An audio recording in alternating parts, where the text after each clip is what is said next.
Awal-awal aku Jakarta, aku kenal namanya Dugem tuh. Dia bilangnya ini belum dari 3 bulan. Aku ke belakang, aku marahin, aku usir. Menampilkan diri dengan sangat seksi.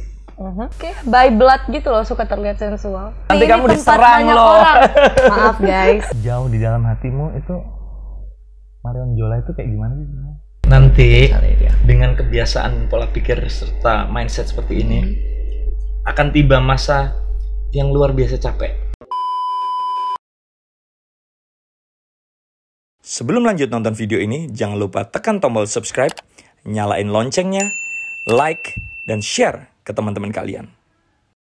Kamu tadi bilang manggung nyaris tiap hari ya? Apa manggung tiap hari? Nah, nyaris tiap hari ya. Waktu senggangmu ngapain, Marion? Sin, waktu senggang kita ngapain ya? Di rumah tidur atau main sama teman, nggak pulang-pulang. Tidur tapi main ke rumah teman tapi tidur di sana. Nge-mall? Aku udah jarang banget nge-mall sekarang. Paling jajan makan langsung ke resto gitu ya? Jajan makan langsung ke resto terus nonton, udah. Nonton kan langsung nonton terus pulang. Bukan anak-anak nongkrong di mall? Akhir-akhir ini aku lagi suka makan di rumah. Masak? Aku lagi suka makan di rumah. Dimasakin mbak. Aku satu kekuranganku. Aku udah coba masak, gak bisa. Aku sempat gak punya mbak di rumah mas. Selama di Jakarta tuh ada berapa bulan ya papa ya? Ngurus rumah sendiri mas. Masak sendiri, cuci piring, cuci baju. Semua aku bisa. Rumah bersih, lebih bersih dari ada mbak. Tapi masak gak enak. Akhirnya pesen online. Nge-mall enggak? Nge-mall enggak. Terus keluyuran nggak? Dugem nggak sih? Dugem. Nah, Dugem nggak sih? Awal-awal aku Jakarta, aku kenal namanya Dugem tuh. Dugemnya bar atau bener-bener aku baru Dugem? tahu Dugem di Jakarta. Dugem yang jeduk-jeduk gitu? Yang anak-anak gaul Jakarta. Di mana contohnya? Mana?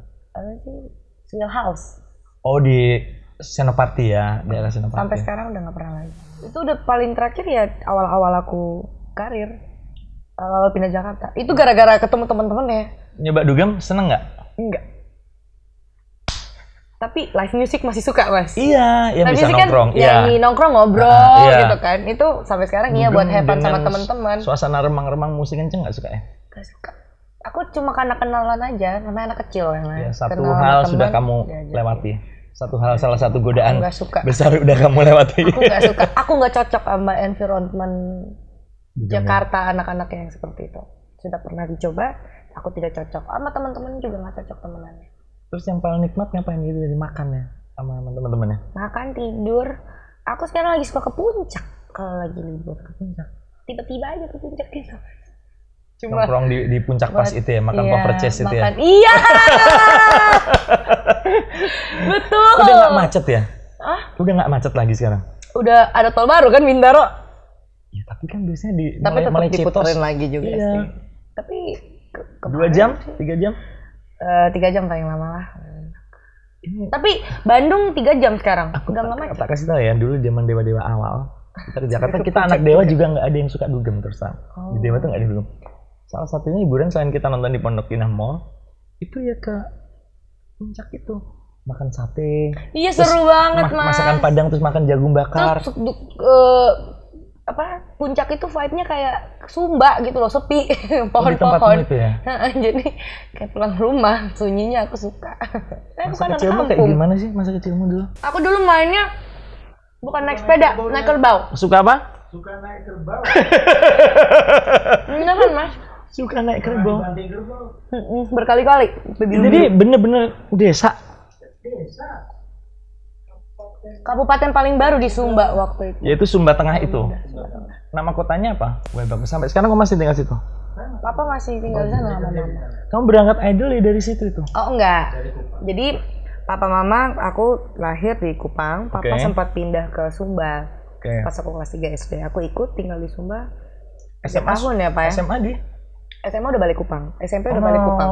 Jadi SMP aku udah pisah sama papa mama, tinggal sama oma. Kayak mulai merantau kecil gitu. Oh ya itu yang bikin kamu sedewasa ini kayaknya.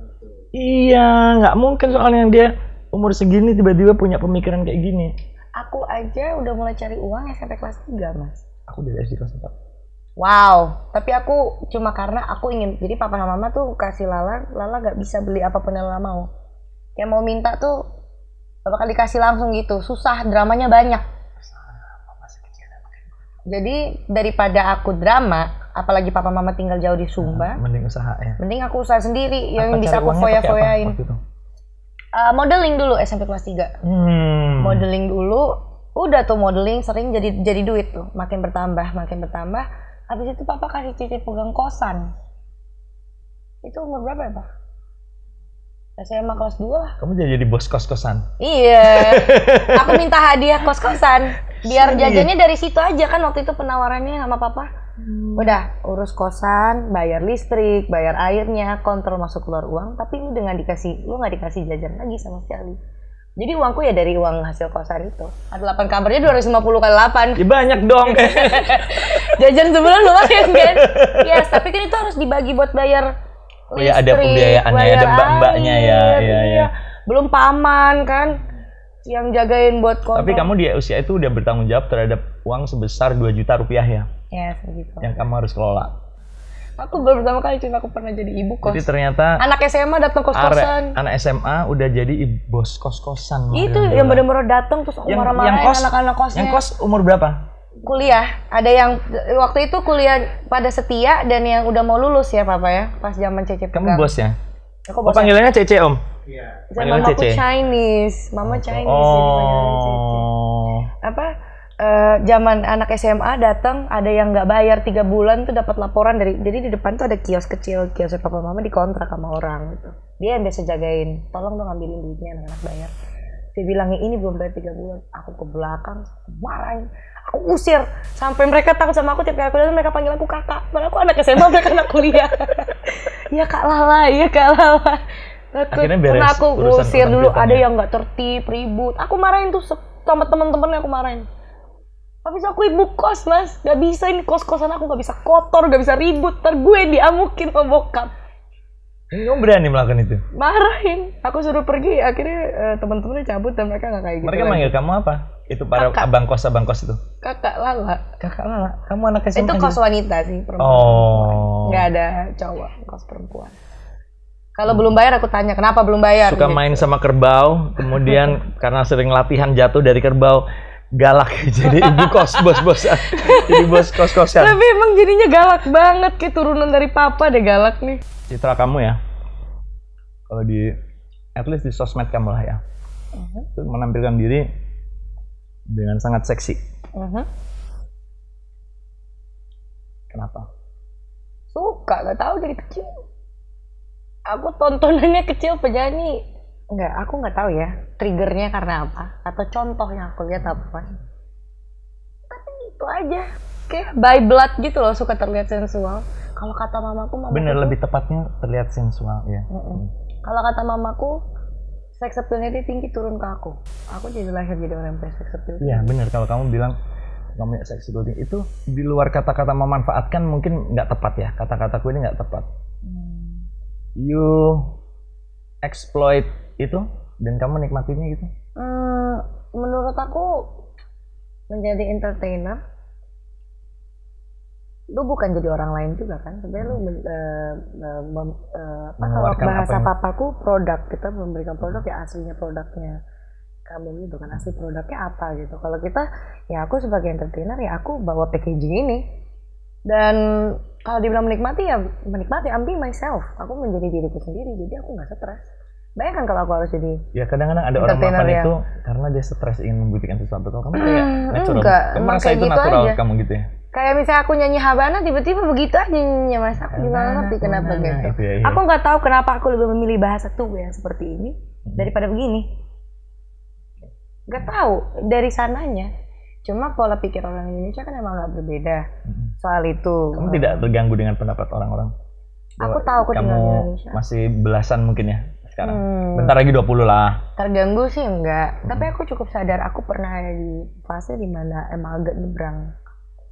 Contohnya, aku mau ngupload foto, aku tahu perbedaan foto kalau aku upload pakai baju seksi dan tidak. Pakai baju seksi like-nya di atas 300, tidak pakai like-nya bisa nggak tembus 200. Dulu, karena aku pikir sosial media adalah bagian dari aku bekerja, engagement itu sangat aku butuhkan. Kalau misalnya aku posting yang pakai baju sopan kan dikit engagementnya turun. Jangan pakai kata sopan dong. Berarti yang tadi nggak sopan dong. Baju biasa. Baju biasa. Iya benar. Bahasanya jangan harus dong. tepat. Iya. Salah nih. Nanti Ini kamu tempat diserang banyak loh. orang. Maaf guys. Maksudnya baju yang lebih tertutup, engagement pasti turun. Terus aku kan langsung galau. Oh. Aku sempat itu aku bilang Mas di Oke, awal-awal yang aku oke. bilang aku star syndrome itu, yang jadi capek mikirin semua. Itu yang kamu maksud tadi. It's a part of me being dikit star ya, syndrome. gitu. Yang kayak aku kalau keluar cuma mau beli Indomaret aja, aku pikir aku harus make upan. Sempet ngalamin itu. Sempat Mas. Sekarang aku buru-buru amat hidup pribadi, hidup bekerja udah beda. Sama lebih suka jadi diri sendiri, di entertainer tapi yang datang dari diri sendiri. Tapi Menurut aku tidak itu di lebih. bukan karena likes doang dong. Selalu Waktu itu sempat kayak bergaya gitu. seksi. Sekarang. Waktu itu kayak gitu kan untuk diposting. Tapi kalau di kehidupan asli emang gitu Mas, emang sukanya pakai Emang baju santai yang lebih begitu ya? banyak skin. Menurut aku terlihat lebih cantik aja daripada pakai baju yang lebih tertutup. Menurut aku itu bagian dari selera. Ada orang selera kelihatan pakai fashion baju hitam semua. Ya, yang tertutup, yang simple Ada gitu ya. yang simple, ada yang suka terlihat cute, ada yang suka terlihat sensual. Dan Glamor. menurut aku itu glamor, ada yang suka terlihat sensual. Dan menurut aku itu bagian dari selera. Gak ada yang salah, selama tujuannya nggak jorok kan. Ya. Kalau aku tujuannya ya aku cuma lagi pakai apa-apa. Tapi yang kamu menurut aku menyadari nggak hal itu bisa menimbulkan orang begitu? Menyadari. ya. Sekarang Kamu aku sudah tahu cukup aku dewasa punya menyadari batasan. itu ya. Oke. Aku tahu aku punya batasan yang aku share seperti apa. Sama aku juga harus tunjukin ke orang-orang banyak aku bisa pakai baju yang tertutup juga. Ada banyak kok foto yang aku pakai baju tertutup. Dan Likes-nya sekarang banyak engagement udah nggak jadi urusan buat aku. Oke. Aku udah mengerti engagement Oke. boleh dikit tapi tidak sebesar itu pengaruhnya. Oke. Sama lu harus mikirin soal branding lu juga sebenarnya. Jelek juga sih kalau orang lihat aku selalu pakai yang terbuka gitu kan. Ya kalau aku bisa pakai baju tertutup yang menurut aku fashionable, pakai baju Dan aku tertutup. rasa masih pantas-pantas aja kok kamu terbuka, tempatnya memang lagi terbuka gitu kan ya. Tapi nggak Bukannya pernah di tempat ada salju tujuan. kamu pakai baju terbuka. Dingin gitu Mas. Maksudnya pakai nggak ada tujuan khusus, aku cuma nyamannya aku apa, baju yang menurut aku cantik aku pakai apa ya itu aku pakai, jatuhnya seperti itu. Yaitu Marion Jola teman-teman. Di luar segala pemikiran yang gila-gilaan tadi ya, luar biasa jauh lebih dewasa daripada usia kalau gue bilang, sampai ke masalah branding image segala macam, cara berpakaian, sempat stres. Jauh di dalam hatimu itu Marion Jola itu kayak gimana sih sebenarnya? Aduh. Pemalu Pertama, atau pemberang? Overconfident, Gemini banget. Sekarang udah settle nih, udah mulai tahu benernya seperti apa, mau dengerin orang, mau mengatur diri untuk jangan terlalu overconfident. Soalnya menurut aku overconfident ada baik ada buruknya. Kalau baik ya you are a good performance kan, itu baik. Ya, buruknya kadang lu lupa gitu, terlalu nyebrang sampai orang kesel. Kalau dulu Mas tahu nggak panggilan papaku pas aku masih kecil apa? Apa tuh? MPO. MPO. Artinya apa Pak? Minta perhatian orang. Mencari perhatian orang. Mencari perhatian orang. Dari kecil memang begitu. Jadi dari kecil tuh papa ketawa, papa tahu ceritanya. Jadi masih kecil aja kalau misalnya ke acara nikahan orang aku nggak kenal yang nikah siapa, aku cuma nemenin papa mama sama opa oma. Tiba-tiba aja aku udah di atas panggung duduk di tengah-tengah diliatin orang. Masih kecil. Ini born star berarti kamu tuh. Kayak misalnya mama lagi terima Iya. mama kan dulu dosen, mama lagi terima mahasiswa gitu ke rumah gitu. Ya aku mondar-mandir biar ada yang Merhatiin. halo. Oh, Aku nemenin mamaku ke kampus, aku suka selucu mungkin. Gimana cara aku segemes mungkin biar kakak-kakak tuh pada lucu banget kamu emang attention seeker. Jadi Marion Jola attention seeker. Tapi sekarang aku udah settle, aku sudah tahu bagaimana cara mengambil hal baik dari sifat itu. Untuk memacu dirimu ya. Untuk memacu dan baik untuk karirku sekarang. Orang lain mungkin di pekerjaan kita mau banget terus jadi attention seeker tapi ternyata aslinya pemalu gitu. Kalau aku kebalikannya banget. Pemalu. Bukan pemalu. Sangat tidak ingin menonjol. Oh. Oke, aku punya teman-teman yang kayak gitu. Yang iya, aku begitu orangnya gitu. Kalau aku Tapi kalau udah di atas panggung beda. udah beda cerita Ya, ya, beda Mas? cerita. Beda dunia mungkin beda dunia, ya. beda Ya aku dunia. attention seeker. Cuma akhir-akhir ini aku jadi orang yang lebih serius juga sih, nggak suka attention sebanyak itu. Karena terlalu banyak. Jadinya capek juga kadang-kadang. Banyak complicated Mas kalau kamu nanya. Secapek Menurut apa aku yang Marion paling Jola. capek kayak gimana? Contohnya, ketika kamu jadi perhatian orang terus dan dengan kepercayaan dirimu tadi. Capek apa? Paling capek karena aku kalau mau tidur aku mikir kayak kalau misalnya aku masih sekolah, aku tinggal di rumahku sama papa mama dengan kehidupannya dulu, aku pasti bukain sosial media nggak rame, nggak banyak orang yang sotoy. Kadang pernah sih punya pikiran, tapi aku nggak pernah bawa pusing, tapi aku pernah punya pikiran kayak gitu. Melintas kadang-kadang ya. Melintas kadang-kadang. Jadi kayak paling capek sih kalau aku udah dalam kepala udah aku mau pulang. Itu udah paling capek, aku keluarin kata itu. Ditambah dengan drama-drama lain gitu. Menghandle-nya pakai apa ketika perasaan itu? Tahu bangun pagi udah beda aja. Labil Mas, anak Matahari muda. terbit selalu membawa sesuatu hal yang baru. Benar. Tadi sebenarnya itu pertanyaan terakhir, tapi karena kamu menjawabnya itu di luar harapanku, tuh ternyata kamu orangnya panjang. Kan ada bilang aku tuh aslinya begini, ternyata jawabannya dia overconfidence. Aku nggak tahu sih. Pertanyaan terakhir nih, gara-gara itu ketakutanmu apa nih sekarang? Aduh banyak Mas. Ketakutan soal aku apa? Your career? Banyak. Terakhir aku takut soal 2020. Sampai aku lumayan banyak menangis 1 minggu. Karena aku takut soal 2020. Kenapa? Di 2020, apakah aku akan tetap secemerlang kemarin? Apakah tim yang sekarang aku punya akan tetap sama orang-orangnya? Apakah aku mau beli rumah lancar bayarnya? Bener-bener 2020 nih uangku akan tetap banyak apa tiba-tiba ludes habis. Aku pikir gitu. Tapi beruntungnya aku punya sisi yang rohani banget sih Mas, walaupun aku bukan orang yang rajin beribadah juga enggak. Punya sisi religius yang tinggi. Punya sisi religiusnya, rohaninya. Pas aku ke gereja ya kayaknya kayak gue mikir kayak ya, apa yang lu takutkan juga kan lu berjalan sama Tuhan gitu ya, everything's gonna be fine. Karena itu terjadi dalam hidupku. Aku melewati banyak hal dan everything is fine sama dia. Jadi aku nggak jadi worry lagi. Sekarang kalau Mas tanya aku takut, aku pernah takut. Tapi kalau hari ini lagi nggak takut. Nggak takut. Saya nggak takut. Karena Marion Jola berjalan bersama Tuhan. Terima kasih Marion Jola, luar biasa. Aku belajar banyak dari seorang yang umurnya lebih dari separuh dari aku. Amin. Sukses terus. Albumnya udah rilis kemarin ya. Iya. Jangan lupa single barunya apa nanti abis ini? Ada lagi Mas, kita baru workshop kemarin sama Leo Manino. Kali ini aku udah bisa ikutan workshop. Aku udah ngerti workshop itu gunanya apa. Laidback udah baru tahu. Setelah 2 tahun. Setelah 2 tahun namanya buat sampel, sebutan ini, sebutan itu, baru tahu. Reverb, delay, udah tahu baru semua. Tahu. Kemarin kan Jackson nggak ngerti. Aku disuruh beli mic, aku beli aja. Aku nggak ngerti gunanya apa. Lihat monitor suruh beli aja. Beli Ngaturnya aja. Gimana nggak ngatur, ngerti. pakai aja gue sekarang udah ngerti. Sekarang udah tahu. Marion Jola, fenomenal, sukses terus dari dalam hatiku. Ikut bangga, dulu pernah menemani dia menjalani Idol lebih dari 6 bulan ya. Satu pesan dari Mas Ari yang gak pernah aku lupain, aku pakai sampai sekarang. Apa tuh? Itu. Kalau di atas panggung, apapun yang terjadi, jangan biarkan orang tahu Perfect. apa masalahmu. Sekarang Mas, aku sesakit apapun gak ada yang tahu di panggung. Ya. Sukses terus Marion Jola. Love. Terima kasih Mas Ari. Bener-bener. Dulu kita manggil Om Ari, terus takut dimarahin. Jangan manggil Om Ari. Ketahuan sama papaku. Tadi udah ditutup sesinya, tapi ini harus nambah. Karena ada baru terkuak. Kita ngomongin tentang kita tuh ternyata keras sama diri kita sendiri tentang disiplin, dan gue sama dia sama banget tentang kedisiplinan. Lu memandang kedisiplinan tadi gimana? Bukan untuk mempersulit. Bukan untuk mempersulit, tapi itu memudahkan, jadikan kebiasaan. Terus karena emang kayak hidup harus disiplin, harus dipikirkan segala macam. Mungkin orang bilang capek, tapi menurut aku itu akan upgrade banyak hal.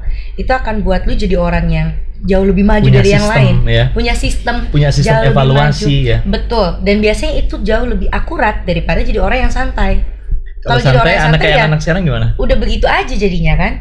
Menurut dia ya gue hidup apa yang gue mau, ngapain gue hidup kalau gue menyakiti diri sendiri dan pikiran gue. Boleh ada kayak gitu. Tapi di balance lah. Menurut aku kayak lebih asik kalau lu lebih pikirkan segala sesuatu, karena hidup ada banyak tanggung jawab, Mas. Kalau sekarang aku mungkin tanggung jawabnya baru diriku sendiri nih, beli rumah. Ntar kalau menikah, anak segala macam, itu kan harus ada ke masa depan. Makanya lu menabung bukan cuma untuk beli rumah, tapi lu menabung buat asuransi segala macam. Itu semua kan hal yang dipikirkan. Tapi beneran hidup harus sistem. Apalagi kalau kita masih muda, lebih baik dilatih seperti itu, pelan-pelan, nggak apa-apa. Latihan disiplin, latihan mempunyai sistem hidup itu bukan untuk melelahkan diri. Justru mempermudah kalian. Sama kalau mau jadi orang cemerlang, berbeda dari yang lain, jauh lebih keren menurut aku kayak gitu. Tanya deh semua orang sukses, kayaknya gitu deh kuncinya. Iya nggak sih? Enggak, bener. Iya kan? Ketika kita punya sistem, kita punya kedisiplinan, kita punya pakem, kita punya pattern. Ketika ada yang menyimpang, itu kita gampang ngebetulin ya. Iya, karena udah ada patternnya yang sudah gue pelajarin dari pengalaman, gue catet. Kalau lu nggak punya pattern, itu lu gimana mau evaluasi diri lu? Betul, karena lu nggak akan tahu tuh salah. Yang lalu itu, karena kayak, di mana ya loose-nya gitu, kayak hilang di mana ya? Dan terlalu enjoy. Sekali lagi aku tebak, kamu pasti bukan tipe orang yang menyalahkan orang atas hal-hal yang menimpa dirimu. Wow, Sinta. Kamu kemarin pasti. Aku baru dibilang sama teman-teman, jangan suka nyalain diri lu sendiri. Pasti kamu lebih membebankan itu ke pundakmu. Aku, benar mas. Karena aku selalu merasa gue yang nggak bisa ngontrol. Karena aku cenderung bisa membaca orang, karena aku suka membaca diriku sendiri. Aku juga coba membaca orang. Kalau orang aku tahu karakternya seperti ini, berarti salahnya di gue. Kalau aku punya masalah sama orang misalnya, salahnya di aku, harusnya aku bisa kontrol. Karena udah aku harusnya udah tahu gitu. Nanti dengan kebiasaan pola pikir serta mindset seperti ini, akan tiba masa yang luar biasa capek di dalam hidupmu. Ya. Aku pernah 20 nih. Masih 20. Akan sangat lelah kamu. Nah, sometimes nanti kamu akan naik tingkat. Yang mana harus kamu let it go? Yang mana harus kamu accept? Yang mana harus kamu fight? Kalau kamu sekarang kan, gue harus fight semua. Gue bisa tahu ini nih. Yes, betul. Orang itu lemah begini, harus bisa gue rubah menjadi begini. Wow, iya kan? Cenayang. Enggak. Itu tapi benar, mungkin karena sama. Mas. Gemini Capricorn kan memang nyambung. Sahabatku semua Gemini. Waduh, berarti aku harus mulai sahabatan sama Capricorn. Iya. Tuh Capricorn. Nanti akan tiba saatnya capek, dan ketika itu ingat, beberapa harus di let it go, beberapa harus di accept, dan beberapa yang bisa di fight. Nanti akan sampai di situ. Kalau enggak, akan capek. Harus pelan-pelan dulu sekarang. Udah ya, udah jam 2. Nih, aku jam 5 harus ke bandara. Pesawat jam 7 ya. Udah mas. Sukses terus ya. Terima kasih banyak. Ini benar-benar abis ini nggak ada pembicaraan behind camera nih abis ini. Gila. Kita pulang. Nanti lagi mas kita. Ini udah dicopot semua clip onnya, udah pakai itu ya. Ya thank you, bye.